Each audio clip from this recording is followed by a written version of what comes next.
Hey everyone, welcome back to another installment of Cocktails with the Curators. I'm Liz. I'm Vanessa. And we're back. We took a little hiatus for the month of April. April was a busy month. Vanessa celebrated her 26th revolution around the sun. Resident Aries Queen at Gallery Baird.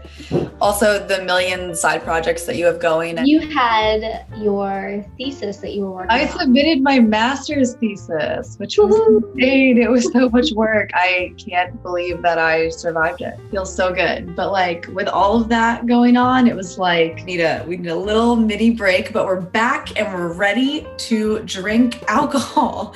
And we're ready. Tonight we're looking at the artwork of Shannon Owen. Her feature is up on Gallery Baird for the month of May, so you can check it out on our Instagram page at Gallery Baird or on gallerybaird.com where you can see her full feature. And we're going to be focusing on her piece, Happiness Object 1. So a little background on Shannon. She creates soft sculptures and jewelry from needle felted and wet felted wool, and she's currently based out of the Boston area. So we have paired a really fun cocktail inspired by the really bright colors in her work, also inspired a little bit by spring. So this cocktail is called the Midnight Kiss. This is a pretty simple cocktail. There's not that many ingredients. The only ingredient that you might not have on hand is Blue Curaçao, but that's pretty accessible at any liquor store you're gonna find. It's just an orange flavored liqueur that has been dyed blue, so it looks all pretty. So our first ingredient is gonna be vodka. So we're gonna use about 1.5 ounces of vodka. Yes. So you can just measure that out, pour it in your tin. So then we're gonna use the Blue Curaçao. We're gonna do 1/2 ounce. And then we're gonna do roughly 1/2 ounce of lemon juice. Okay. If you go a little bit more than half, that's fine. Like I'm probably putting 3/4 ounce in here. So once your lemon juice is in, you're just gonna add ice to your shaker. All right, so we're gonna shake for about 30 seconds.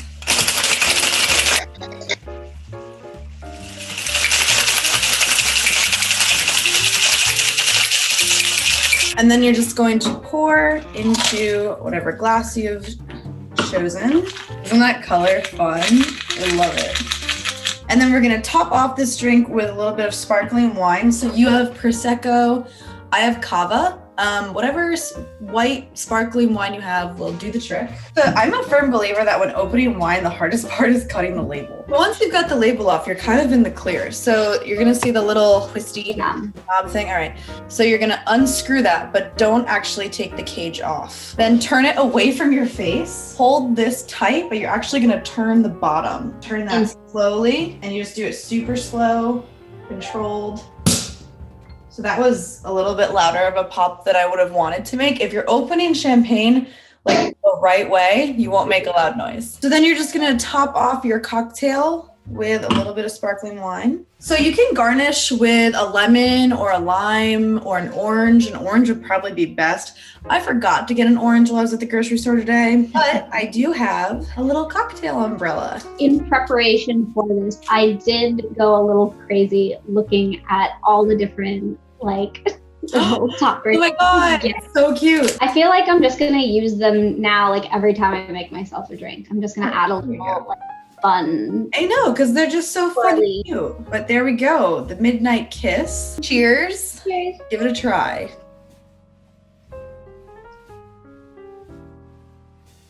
Really good. Yeah. And so fun to drink. Yeah, it's so bright and colorful. It makes me happy to drink something so bright and fun like this. So the piece that we had based this off was Happiness Object number 1. I think it kind of goes perfectly with the drink that you paired it with. It's fun, it's bright, it's blue.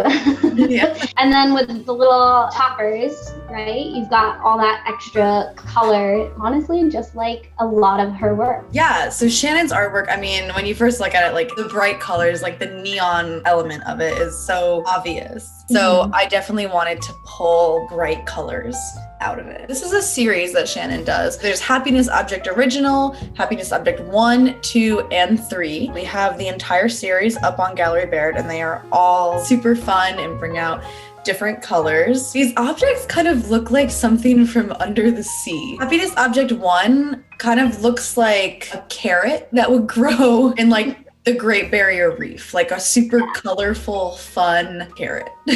She definitely pulls a lot from nature and that kind of ocean, little bugs and creatures. I know one of her pieces that's on the website as well, based off of the anglerfish that has that little like eyeball. Oh yeah, I've seen this thing before. Oh my God, that is very really terrifying. horrifying to look at. Okay, so which piece is inspired by an anglerfish? I'm so curious to know.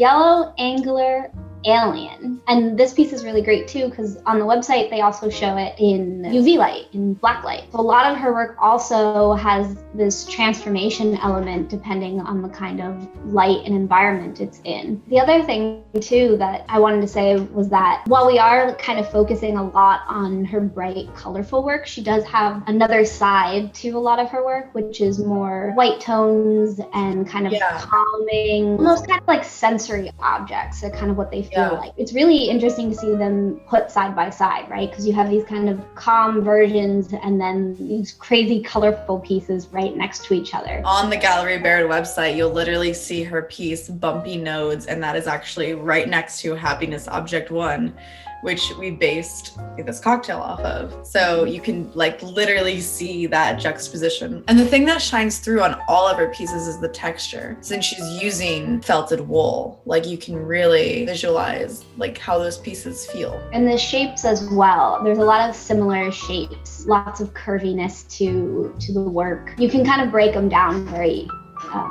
quickly into like, okay, well, lump, another lump, and all of the shapes. There's definitely something, like there's a connection between the ocean and outer space that I see shining through in Shannon's work. Like I was just saying, like I see the ocean in a lot of this, and like I feel like Squidward could live in Happiness Object 1.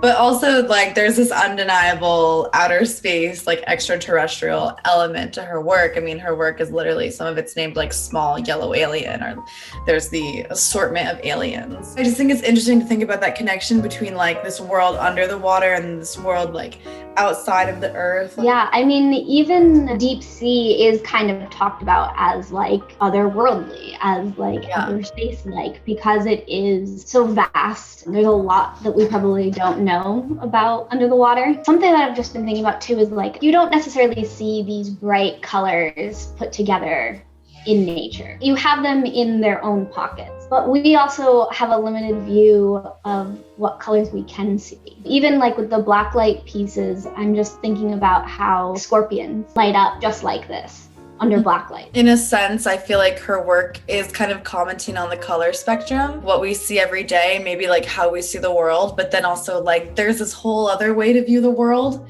and maybe quite literally in a different light. I think the concept of soft sculpture might be unfamiliar to a lot of people. So maybe as an artist who does do sculpture, can you talk a little bit about what you think soft sculpture is? Shannon also talked a little bit about the path that she took to get to starting to make these sculptures, and had done a lot of like jewelry sort of things, and eventually was introduced to felting, which is now the basis of her work. Felting is considered a soft sculpture. It's basically anything that's soft. Do you think clothing could be considered soft sculptures? I would say fabric, but maybe not clothing. I feel like it could be. I feel like that question is fine art versus craft art. Yeah, I fully consider clothing to be fine art, like especially like really amazing clothing designers. Like I fully consider that fine art. Like, okay, ceramics. Ceramics can be thought of more as a craft when it's made more utilitarian, but it also can cross over into the fine arts world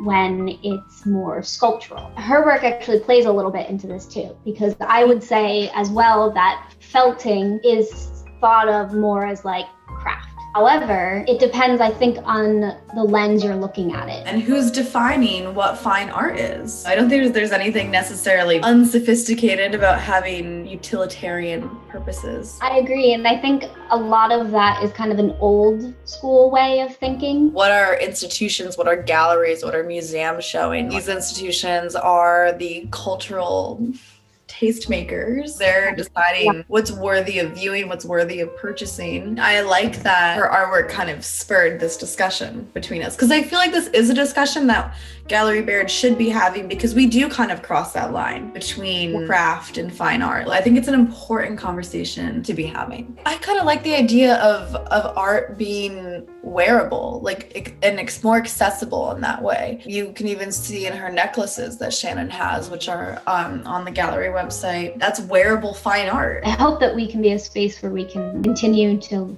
push those thoughts and ideas. Shannon's definitely been on our minds in terms of the gallery, like, for a while now. And we finally got to collaborate with her, and we're just very, very excited about that. I always love, like, when we do questions with the artists. It makes the work so much more personable, and you get more of an insight about certain things. But I just want to point out one of them. We asked the question, what is your earliest memory of art? And she talks about being in kindergarten and having to draw like your parents, your family. And she chose to outline her father in blue because that was his favorite color, and how that wasn't allowed because it wasn't, your dad's not blue. And I just thought that was such a really interesting moment where you can start to see where the idea is to use these bright colors and to make work that doesn't have restrictions. She goes, even my little kid brain knew that no one should put restrictions on how others create art.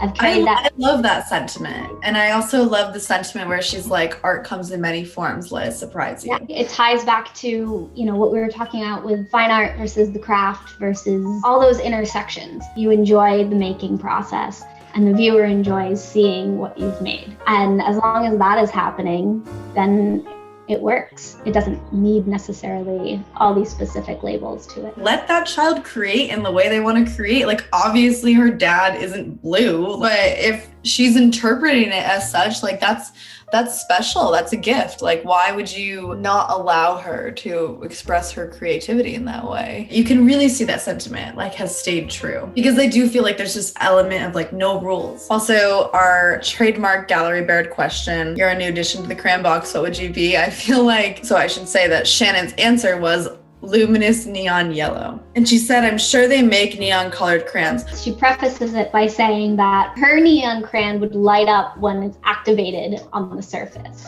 Yeah. So it's going to have some brightness, some light coming out from it. I kind of love the idea that like there's this like alternate universe Gallery Baird crayon box that exists. Ooh. And like all the different colors that our artists have said are in there, because we've had people get so creative with this. Also, I would like to amend my earlier statement that I made way back when we did the Meet the Curators video back in 2020. I would actually be the color of this drink, which I have very little of. It's really delicious, but like this is the color I would be. So I think that kind of concludes our conversation this time around. I hope everyone has enjoyed watching this video and checking out Shannon's artwork again. If you want to look at her full feature, you can head on over to gallerybaird.com. Her feature will be up for the entire month of May, and afterwards you can click on the archives tab under 2021 and her feature will be up there for another year. And if you want to check out Gallery Baird's Instagram, we are posting new pieces of Shannon's work every day. And I believe Shannon is doing a Instagram takeover with us this month. So she will kind of share tidbits of her life and her artistic process on there. So be sure to follow at Gallery Baird if you want to see that. I hope everyone's enjoyed their cocktail. I have super enjoyed this. Again, these ingredients are so useful across a very wide spectrum. Like the only thing that's kind of unique is the Blue Curaçao, but honestly, it's like orange flavored. So orange flavored, you could literally make like so many. You could make a Cosmo with this and just have it be blue. I love Blue Curaçao. I feel like I'm probably one of the only people that really likes it, but I really do. All right, so thank you so much for joining us. We will be back in June with another feature and another cocktail. Stay tuned. Thank you for watching. Please follow us on Instagram. Let us know your thoughts about Shannon's work, and we hope that you'll join us for next time. All right, cheers everyone. Bye-bye.